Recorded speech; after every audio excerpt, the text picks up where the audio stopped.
ज्ञान दर्पण। एक बार की बात है, एक गांव में एक किसान रहता था। उसका गांव के बाहर एक छोटा सा खेत था। एक बार फसल बोने के कुछ समय बाद ही उसके खेत में चिड़िया ने घोंसला बना लिया। कुछ दिन बीत गए तो चिड़िया ने वहाँ 2 अंडे दिए। उन अंडों में से 2 छोटे छोटे बच्चे निकल आते हैं। वे बड़े मजे से उस खेत में अपनी जिंदगी जी रहे थे। कुछ महीनों के बाद फसल कटने का समय आ गया। गांव के सभी किसान अपने खेतों की फसल कटाई में लग गए। अब चिड़िया और उसके बच्चों का वह खेत छोड़कर नई जगह जाने का वक्त आ गया था। एक बार चिड़िया के बच्चों ने किसान से किसी को कहते सुना कि कल मैं फसल कटाई के लिए अपने पड़ोसी से पूछूंगा और उसे खेत में भेजूंगा। यह बात सुनकर चिड़िया के बच्चे बहुत परेशान हो गए।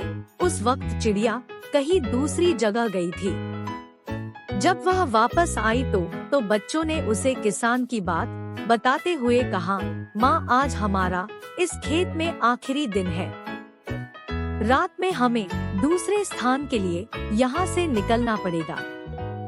चिड़िया बोली, इतनी जल्दी नहीं मेरे बच्चों, मुझे लगता है कि कल खेत में कटाई नहीं होगी। चिड़िया की बात सच निकली। दूसरे दिन किसान का पड़ोसी खेत में नहीं आया और कटाई नहीं हुई।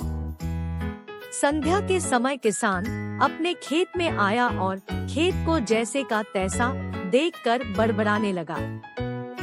ये पड़ोसी नहीं आया, ऐसा करता हूँ कि कल अपने किसी रिश्तेदार को भेज देता हूँ। चिड़िया के बच्चों ने फिर से किसान की बात सुन ली और परेशान हो गए। यही बात जब चिड़िया को उन्होंने बताई, चिड़िया बोली, तुम लोग फिक्र मत करो, आज रात हमें कहीं जाने की जरूरत नहीं है। मुझे नहीं लगता कि किसान का कोई रिश्तेदार आएगा। ऐसा ही हुआ। किसान का कोई रिश्तेदार अगले दिन खेत में नहीं आया। चिड़िया के बच्चे यह देखकर हैरान थे कि माँ की हर बात सही कैसे हो रही है। अगली शाम किसान जब खेत आया तो खेत की वैसी ही स्थिति देखकर बड़बड़ाने लगा कि ये लोग तो कहने के बाद भी कटाई के लिए नहीं आते हैं। कल मैं खुद आकर फसल की कटाई करूँगा। चिड़िया के बच्चों ने किसान की यह बात भी सुन ली और अपनी माँ को जब उन्होंने यह बताया तो वह बोली, मेरे बच्चों, खेत छोड़ने का समय आ गया है। हम आज रात ही खेत छोड़कर दूसरे स्थान चले जाएंगे। दोनों बच्चे हैरान थे कि इस बार ऐसा क्या है जो माँ खेत छोड़ने को तैयार हो गई। उन्होंने पूछा तो चिड़िया बोली, मेरे प्यारे बच्चों, पिछली 2 बार किसान कटाई के लिए दूसरों पर निर्भर था। दूसरों को कहकर उसने अपने काम से पीछा छुड़ा लिया था, लेकिन इस बार ऐसा न हुआ। इस बार उसने यह जिम्मेदारी अपने कंधों पर ले ली है, इसलिए वह जरूर आएगा। उसी रात को चिड़िया और उसके बच्चे उस खेत से उड़ गए और कहीं और चले गए।